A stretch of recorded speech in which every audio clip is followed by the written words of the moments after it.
IPs? Meron ba? Meron? I need a list and I need the They will submit to you those who signed. what? But right now, Kasi pero yan, I'm warning you that yan, majority wins. Di ba? Kahit na hindi pumirman lahat, kung majority pumirma, panalo yun. Oh. I know. Pero ang selection process ninyo, kailangan meron pong IPs. Ayun, pina-follow. Kaya nga, paano po sinelect yung IPs? May I know? Oh. From the experts? Baka hindi naman pumirma yung eyepiece. Alam nyo, miski eyepiece, ano din yan eh. Nai-influence din yan eh. Ay, dapat hindi. Ay nako, tell it to the Marines. Sorry. Tell it to the Marines. Dapat hindi po. Kasi, Ako, yung mga IPs. sa kulang nga po- legislated protected area, Yeah. nangyayari yan. Yung mga barangay, nai-influence eh. Kawawa naman po yung mga IPs. Kulang nga po sa pinag-aralan, kulang po sa kaalaman. And then, i-exploit po natin because we're saying na madali silang ma-influensyahan. Dapat we try to help them to make sure that they will not be easily influenced so that gagawin po nila po anong tama para sa kanilang proteksyon. Oo nga, hindi siya maniwala na yung eyepiece pumirma. Kaya huwag mo na sabihin sa akin, ako, alam kong pwede yun. Pero siya, ayaw niya. Kaya sige mo na lang kung sino yung pumirma. Diba? Okay. Now, sabi ko rito, sabi sa batas ng IPs, dapat meron pong tinatawag na selection process at dumadaan po yan sa IPS. Tribal leaders ang pumipili kung sino sa kanilang miyembro ang pwede, binibigyan ng authority ang pwedeng mag-witness o maging member ng PAMB. Hindi po pwedeng basta-basta lang po natin ituturo kung sino dyan sa protection po ito ng mga IPs kasi kaya na po mismo Mr. President, Madam President and your good sponsor, kaya po mismo nagsabi kanina, alam niyo naman yung IPs madaling ma-influence yun eh. Kaya nga po we have this, kaya Madam President, power dyan, Madam President, DNR. Mr. PAMB. Kaya nga po we have this. Standard, maybe just request, well, of course, Your Honor, the sponsor, can we allow her please to continue? And you will give you all the time to ask the No, question. Madam President, Yes. ako munang magsalita kasi I'm explaining eh. Tinagaw niya po yung time ko eh. I was the one explaining and my witness is the We minority leader. suspend session for a minute.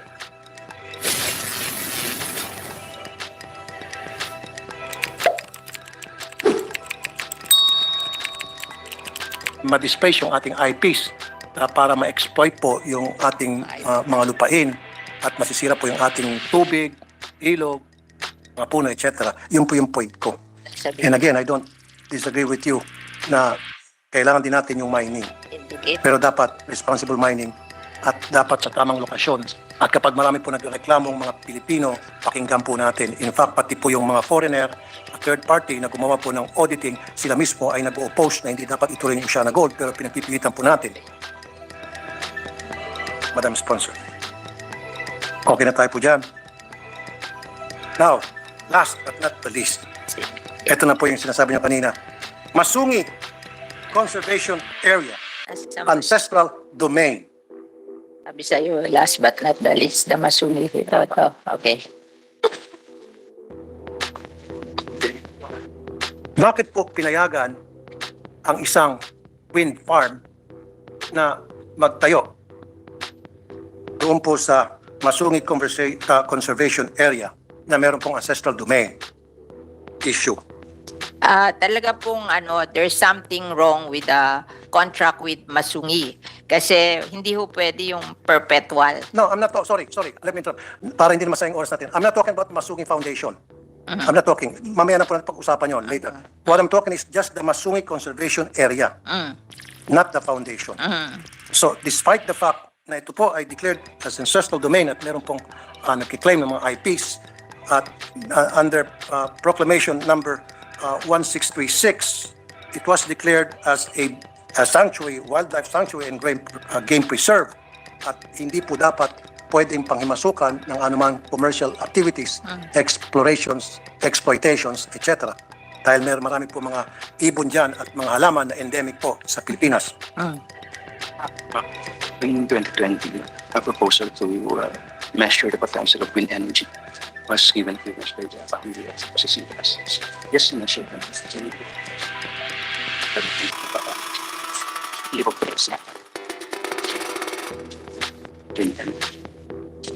What are we talking here about the wind energy that they want to do in Masungi? The wind farm, Mr. President? the VENA, Mr. President, Madam Sponsor, the VENA Energy is what I'm talking about. Abena Energy that was given permit by PAMBI to put up their structure. Ayun. You met Mas po sa measuring In fact, if I may add, while you're doing your research, DNR Administrative Order number 33, okay, May 10, 1993. Masungi Rock and its vicinity specifically bounded by longitudes 121 degrees, 17 degrees to 121 degrees, 21 east, west, anyway, etc. It says here, declared a strict nature reserve and wildlife sanctuary in accordance with the provision of RA 7586, otherwise known as National Integrated Protected Area System Act of 1992. At wala pa pong bagong DAO or Department o DNR Administrative Order or na magsusupersede nito. Sabi po, wind It was signed energy, Mr. Secretary Alcala, I'm sorry, Madam President. Mr. President, sabi po yung wind energy is allowed because it's Multiple use. renewable energy. But wala pa daw permit yan. Parang mag-i-study pa lang kung ano yung potential ng wind energy. Yun lang ang ibinigay nila. They cannot operate yet. Parang yung PAMBI, ang ibinigay lang is a study of the potential of the wind energy in Masungi. No, it shouldn't. It shouldn't be. Dapat in the first place, wala pong gagawing study doon kasi naghukay na po eh. Marami na pong structure doon. And I have pictures to show. Where are the pictures? Ang sabi po nila, yung PAMBI, binigay lang is to determine the wind energy. May conflict po eh. Ewan lang natin kung yung binigyan ng permit to measure the potential of wind energy, kung dinisobey nila na nagawa na sila doon. Pero it is based on a study lang. Madam President, meron na po mga struktura doon. Nag-umpisa na sila na maglalagay ng Part ba yun ng wind Masungi? farm doon. Yung nilagay daw po doon, hindi part ng Masungi, sa Padilla daw yun. It's not part of the legislated protected area. Yung Yes. pinaglagyan ng mga improvements na yun. It's beyond the legislated protected I'll area. help you, Madam Sponsor. What happened was, ginamit ng PAMBI yung Section 25 ng Republic Act 11038, INIPAS 2018 as amended. What does it say doon po sa Section 25? Special uses with protected areas. Assumption yun. So nagkaroon po, because of PAMBI, inigam po yung PAMBI sa batas na ito, nagkaroon ng amendment na para ideklara kahit isang protected area na into multi-use. And this has to be amended. Kasi it runs contrary to the spirit of the law protecting. They want Or to farm. study and investigate what happened because of your contention. Can you give us yung study nyo para, a copy lang of the study so they can investigate kung there was a violation of the law? The area kasi is a strict protected zone, Mr. President, Madam Sponsor. And having said that, DNR should know better na if it's a strictly protected zone, hindi dapat nila panghimasukan yan. Eh, nagagalit siya kasi Hindi dapat nila inisip kahit ba renewable energy na manghimasok yan. I don't have any problem with renewable energy na para mag-proliferate sa bansa natin because me being the chairman of the Committee on Energy, payag po ako sa renewable energy pero dapat ilagay natin sa lugar. Huwag po doon sa mga protected area, especially po na meron pong mga ancestral domain issue na dahil misplaced po yung mga IPs natin na walang mga boses at walang mga kalaban-laban, pinapalayas doon sa kanilang ancestral domain dahil sa ngalan ng development, aka salapi.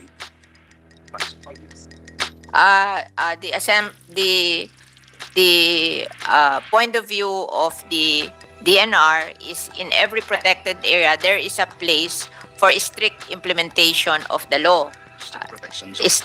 They call it the strict protection zone. Tapos there are also areas in the protected area, yung tawag nila multi-purpose, multi-use zone. Yes. So hindi naman nila pinayagan doon sa strict protection zone.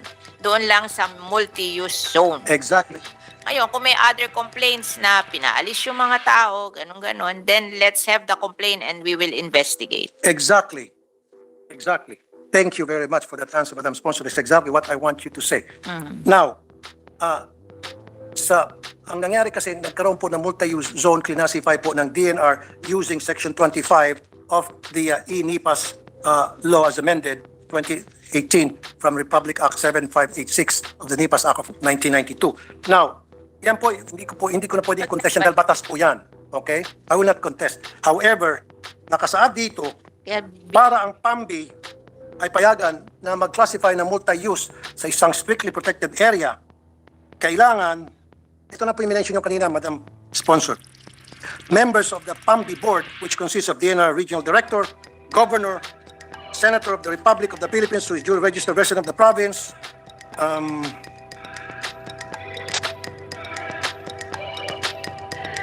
district representative of the congressional district, mayors, chairperson of barangay, regional directors, DA, NEDA, DOST, DND, 3 representatives from NGO or PO, 1 but not more than 3 representatives from IPs, ICCs, and then 1 representative from the academic institution, and finally, 1 representative from the private sector. Now, gusto ko po malaman kung nasunod po ba ito na itong lahat ng nakasulat dito sa Section 11 ng Republic Act 11038, 2018 as amended ng e-NIPAS, kung nasunod po ito ng pagbigay po ng multi-use ng DNR sa wind farm na Bernas Energy. Bena Energy. Kung nasunod po. nandiyan daw po lahat yan nung magbigay ng permit. Well, can I see the list? Kung sino tong 11 na ito na pumayag na Yeah, we will ma-exploit po give- yung ating environment doon po sa Masungi. Sa amin, yung mga local, mahilig. I need the list of those people na pumayag na i-exploit natin itong tinatawag nating Masungi Conservation Area na which is declared as a strictly protected area. So itong 11 members na nag-sign, members of the board sa PAMBI allowing the exploitation Local po. of Masungi, I need a list of those people Kami na. and their signatures. And very important to me is yung pong IPs. Meron po bang pumirma na IPs? Meron ba? Meron? I need a list and I need the They will submit to you those who signed.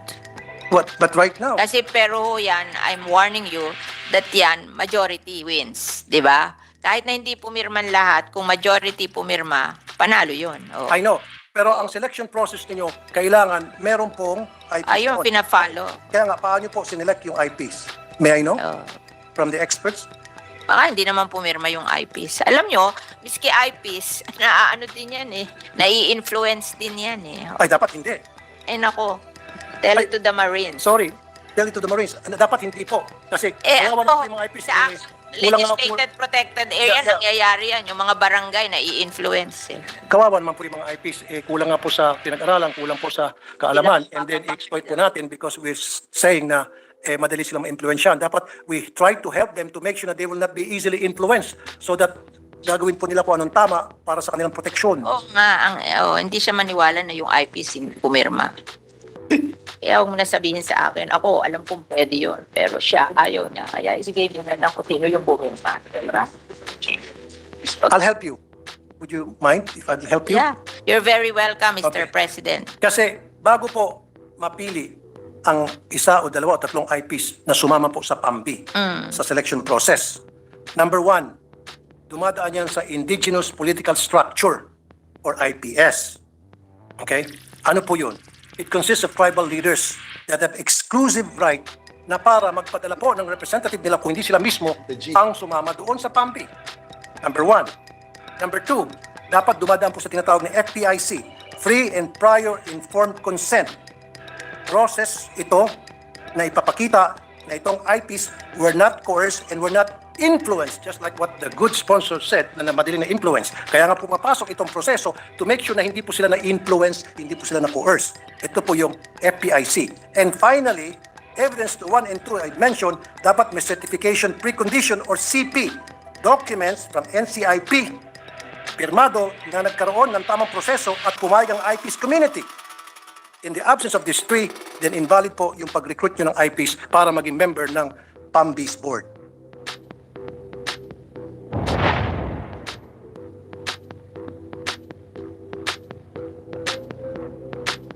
Niya kasi influence. If, ano naman niya eh, precondition na yun. Kaya ano pinayaan? Diba?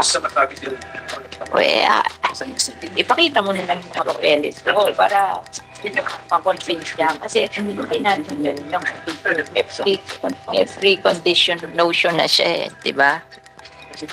We, Mr. President, we will just submit all the papers available to the DNR about the action of the PAMBI. We just want to reassure you that it is not yet a permit to operate the windmill. It's just a study to find out the potential of the wind farm here in the legislated. Thank you, Madam President. Thank you, good sponsor. Yes, I definitely agree with you. So, I need to see the CP, Yes. Certification of Precondition signed by the NCIP. Kahit na testing pa yan, kasi ang nakalagay sa batas, kahit na testing, dapat hindi. Doon sa mga lugar na mayroong issue sa ancestral domain. Kaya nga po dumadaan doon sa tatlong sinasabi kong steps. Without those, then invalid po yung mga nakapirmang IPs doon. So I need a copy of the CP na pirmado po ng NCIP. Because kanina lang po, tumawag ako sa NCIP, wala po silang pinipirmahan na CP allowing the exploration, the testing of anything whatsoever commercial doon po sa Masungi conservation area. Now, if you cannot show me CP, again, I will defer the budget of the DNR in favor of the IPs. Can we defer? Do we have time to defer? No?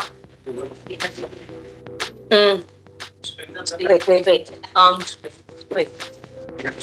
If the sponsor has a query, we is being printed per the request of Senator Tulfo. We will hear the interpellation of Senator Risa Ontiveros unless Senator, just a minute, unless Senator Tulfo is willing to finish his interpellation pending the submission of the hard copy to him.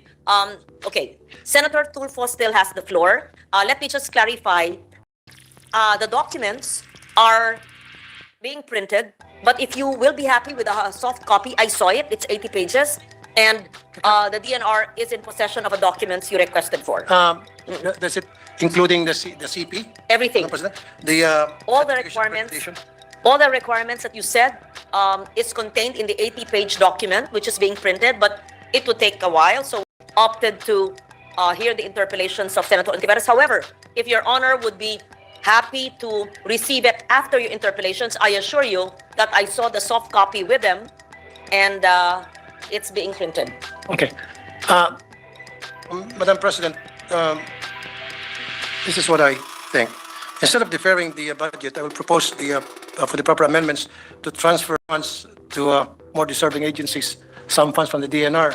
Total, nabanggit po kanina na na-influence po yung mga IPs. So siguro mag-transfer tayo ng funds sa NBI para imbestigahan yung mga nag-influence sa IPs. So NLRC, Legal Education Board, DICT, and DMW. So kung pumayag po yung DNR, so hindi ko na po i-defer ang budget. Basta't pumayag din sila na magkaroon ng amendment para mag-transfer certain amount nilang funds doon sa mga agencies na binanggit ko. Sa DMW, DICT, NBI, Legal Education Board, and then NLRC. Mr. President, in the budgetary process, each department has an amount and the list of programs. Your Honor mentioned many agencies, and perhaps it is our right to amend the budget, and you may submit it, but that is dependent on the subcommittee chair, Senator Villar, and the chairman of the Committee on Finance, and we could vote on it. Because number one, amounts must be made, not just mentioned in generality, and perhaps what programs of a DNR do you want to defund? Perhaps you could ask that of the subcommittee chair. So I understand where you're coming from. You may be frustrated with certain output of certain programs, and that's your prerogative. I've been through that also before. So perhaps you could mention the programs of the DNR that you think don't deserve the funding, and it is up to the chair of the subcommittee and the chair of the finance committee to agree to your recommendation. I understand, Madam President. Yeah.